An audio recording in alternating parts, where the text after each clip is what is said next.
나사로를 무덤에서 불러내어 죽은 자 가운데서 살리실 때에 함께 있던 무리가 증언한지라. 이에 무리가 예수를 맞으면 이 표적 행하심을 들었음이로라. 바리새인들이 서로 말하되, 볼지어다, 너희 하는 일이 쓸데없다. 보라, 온 세상이 그를 따르는도다. 명절에 예배하러 올라온 사람 중에 헬라인 몇이 있는데 그들이 갈릴리 베세다 사람 빌립에게 가서 청하여 이르되, 선생이여, 우리가 예수를 배우고자 하나이다. 빌립이 안드레에게 가서 말하고 안드레와 빌립이 예수께 가서 여쭈니 예수께서 대답하여 이르시되, 인자가 영광을 얻을 때가 왔도다.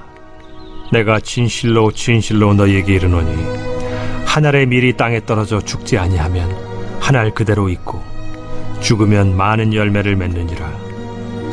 자기의 생명을 사랑하는 자는 잃어버릴 것이요 이 세상에서 자기의 생명을 미워하는 자는 영생하도록 보존하리라.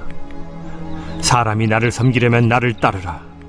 나 있는 곳에 나를 섬기는 자도 거기 있으리니 사람이 나를 섬기면 내 아버지께서 그를 귀히 여기시리라.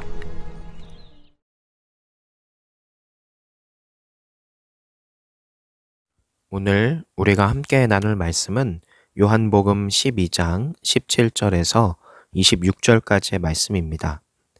오늘 말씀을 보면 예수님이 예루살렘에 이르러셨을 때 나사로를 살린 일 때문에 많은 사람들이 그분을 따랐습니다. 그 중에는 명절에 예배하러 올라온 헬라인들도 포함되어 있었죠. 그들이 예수님을 뵙고자 청했을 때 예수님은 이제 인자가 모든 사람을 위해 죽을 영광의 때가 왔다라고 말씀하시면서 자신의 십자가 죽음을 제자들에게 예고하시죠.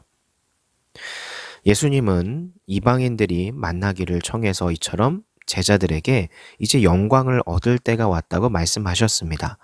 그런데 정작 영광을 얻으시는 방법은 세상이 말하는 부귀영화가 아니라 십자가의 죽으심을 통해서라고 강조하셨어요.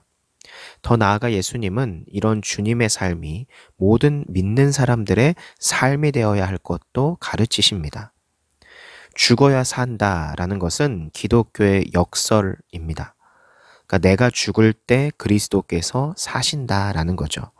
그러니까 죄에 대해서, 욕심에 대해서 죽을 때, 그것과 상관없이 내 삶을 살아갈 수 있을 때 그것이 영광이 되는 삶으로 이어진다는 겁니다.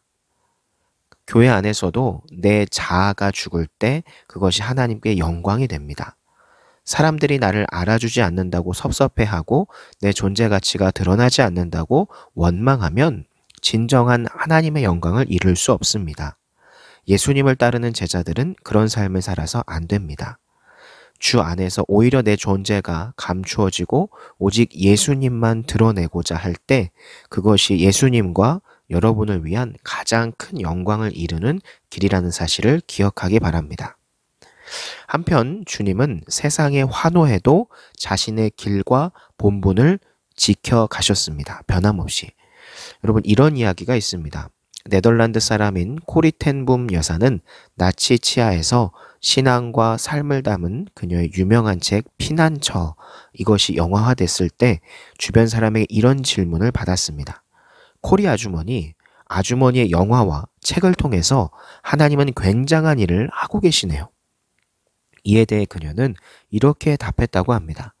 맞아요. 그렇지만 날마다 나는 오로지 죄수번호 66730의 죄수일 뿐임을 상기합니다.